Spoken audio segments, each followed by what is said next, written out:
Paula Droege, and this is my search for a material soul.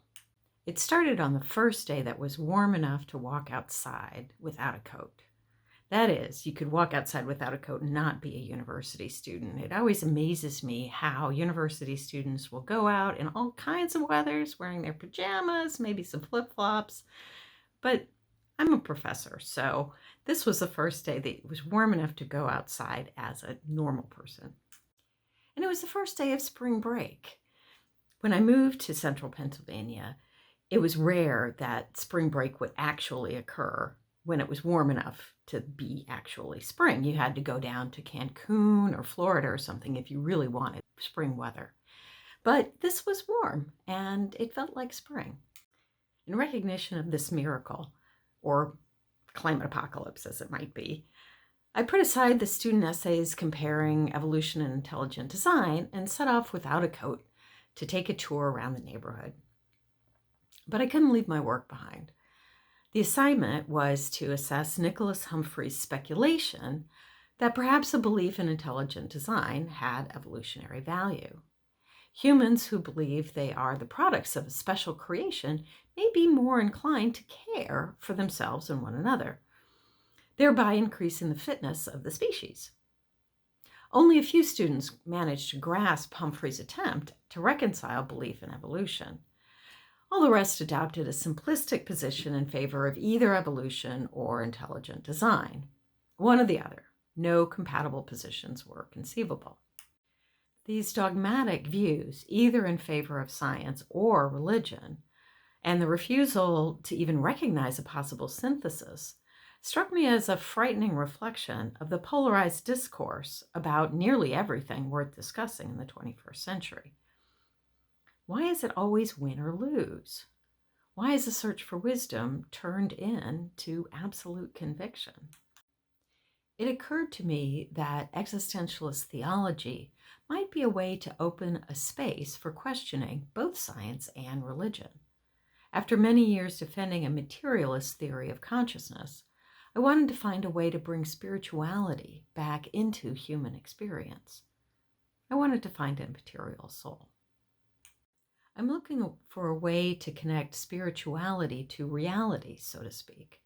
As a Lutheran, my starting point and guiding markers are Christian, but I don't think that spirituality is limited to a single faith tradition. The Lutheran theologian Paul Tillich suggests that revelation is essentially contextual. When God appears to humans, we need to find ways to interpret that experience. Our tools for interpretation are restricted to those we have at hand, our language, history, literature, art. If this is true, it only makes sense that the nature of God would be interpreted differently by different people. These differences don't indicate falsity in the traditions, they indicate limitations in them. My experience with Lutheranism suggests my own tradition is limited in various ways, and I look for insights from other traditions where they seem useful. In other words, my search won't be neutral about Christianity or claim it is the only or best religion. I'd like to find a way to make the truths of Christianity compatible with the truths of science. If successful, there should be a way to make other spiritual truths compatible with science as well, perhaps even compatible with one another. While this objective is not my goal, it would be a happy consequence in a world scarred by religious conflict. Some beliefs will need revision, which is always difficult. If you feel the tension between reason and faith, you're probably ready to face the cost of rethinking some of your ideas. But don't kid yourself.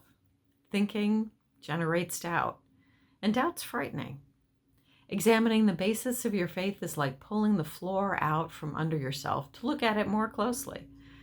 You'll probably fall down several times, or at least suffer some serious vertigo. In the end, you should have a more solid sense of your footing, including the planks that are weak and in need of better support. Doubt strengthens faith, even if it doesn't always feel that way. This search is personal. I'm committed to a belief that science and religion are compatible, but I don't know whether this compatibility is coherent. In the end, I might need to take a leap of faith to accept religion once science has had its say.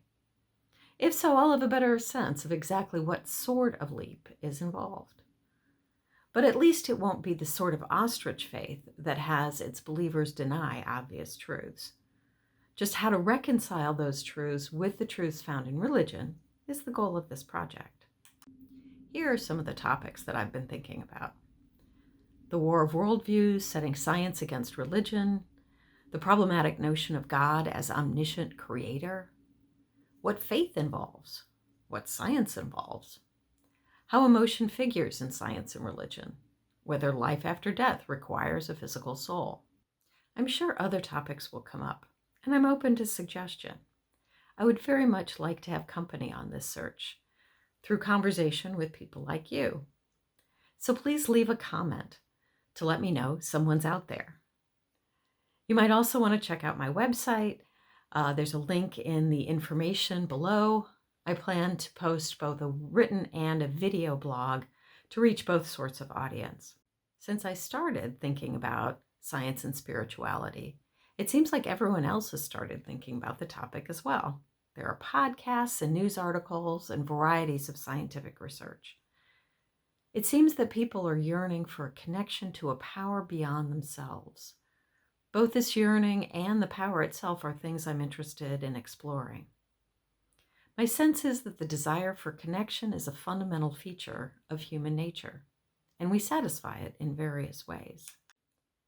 The tragedy is when our connection to God or our community is used to harm other people. One hope is that a better understanding of ourselves, both physically and spiritually, can reduce the tendency for oppositional thinking. We don't need to choose between science and religion, evolution and intelligent design. The world is what it is. How we think about it is up to us.